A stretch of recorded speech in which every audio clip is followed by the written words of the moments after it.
Bonjour à tous. Vous avez dû remarquer que sur le Simply Vintage, nous vous présentons une nouvelle technique, le punch needle. Et j'ai à côté de moi un petit modèle qui paraît donc dans le Simply Vintage de Cathy Campbell de chez Earth to Hand. Donc pour réaliser ce petit modèle, il nous faut donc justement sur papier ou dans les gabarits, donc le patron du modèle du Père Noël, une toile, donc une toile à la trame suffisamment serrée, je dirais 40% coton, 60% polyester, le 100% coton étant déconseillé, hein, ou cette toile qui nous vient des États-Unis qui s'appelle le Weaver's Cloth. Ensuite, il nous faut un cadre à broder, des cotons à broder, alors soit du DMC, du coton mouliné DMC, que vous allez dédoubler pour ne conserver que 3 brins à chaque fois, soit du Valdani, qui lui peut être conservé tel quel.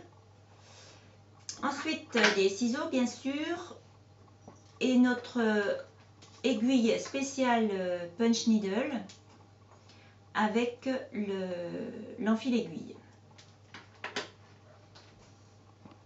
Voilà pour les fournitures. Donc pour réaliser ce modèle, vous allez donc scotcher sur la vitre votre feuille de papier. Hein, j'ai oublié de préciser que ce modèle devra être reporté de façon inversée par rapport au modèle que vous avez là, parce que nous travaillerons sur l'envers de l'ouvrage.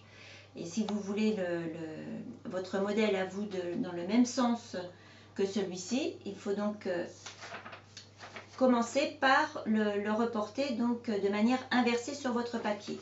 Donc vous scotchez votre papier sur la vitre, vous superposez votre toile donc sur votre papier et par transparence, avec un crayon à papier, vous allez reporter le motif sur le tissu.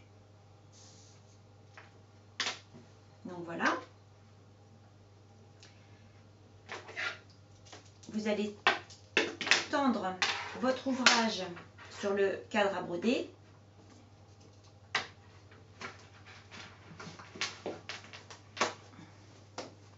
En serrant très fort pour que celui-ci soit très bien tendu, pour que vous ayez moins de soucis ensuite. Donc vous centrez votre ouvrage sur le milieu du cadre. Donc vous tendez bien fort. Voilà. Donc on va maintenant enfiler la fameuse aiguille spéciale punch needle. Donc dans un premier temps, vous enfilez l'enfil-aiguille dans l'aiguille jusqu'au bout. Vous la faites bien ressortir et dans la boucle, vous allez enfiler, glisser dans la boucle de l'enfil-aiguille, glisser le coton vos 3 brins de coton à broder. Vous allez tirer de manière à ce que le fil ressorte à l'autre extrémité. Voilà, vous défilez l'enfil-aiguille et vous le repassez dans le chat de l'aiguille, de manière à faire glisser à nouveau votre fil, vos 3 brins dans l'enfil-aiguille, dans la boucle. Et à ce moment-là, vous repassez le fil dans le chat. Voilà, c'est tout un petit montage, mais bon. Vous laissez quelques centimètres ressortir du chat. Vous laissez libre l'autre extrémité du fil à broder. Et là, vous allez pouvoir commencer à broder, par exemple, les feuilles de houx. Donc vous allez procéder toujours de la même manière, c'est-à-dire de la droite vers la gauche, en suivant dans un premier temps, par exemple, le tracé. La cannelure dans le sens de la marche. Et vous enfoncez votre aiguille jusqu'à la garde. Là, vous tourner votre ouvrage de manière à toujours fonctionner dans le même sens. Les petites boucles se forment donc à l'arrière enfin sur l'avant de l'ouvrage, puisque là nous travaillons sur l'arrière. Vous les faites de façon régulière.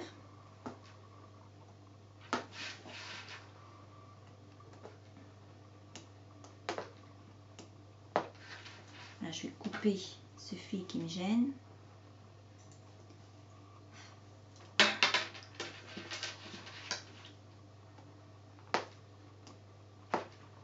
Voilà, comme ça, vous faites le tour. Alors, vous pouvez donc, pour donner du mouvement ou du relief à vos petites, à vos petites zones, vous pouvez donc déplacer créer des arrondis.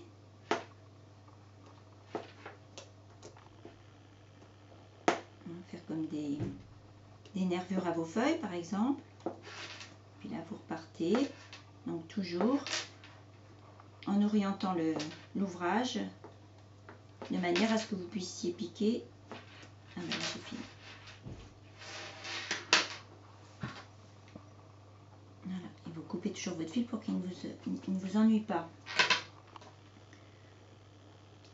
On va réenfiler l'aiguille. Donc toujours, j'enfile l'aiguille sur toute la longueur de l'aiguille, le coton à broder dans la boucle de l'enfile aiguille.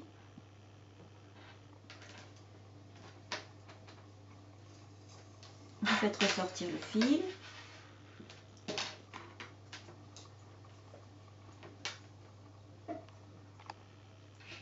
Vous traversez le chat.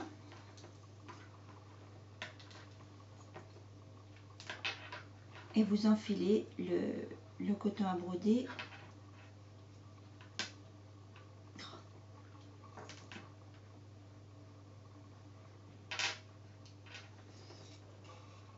Voilà. On laisse quelques centimètres. Et on va redémarrer.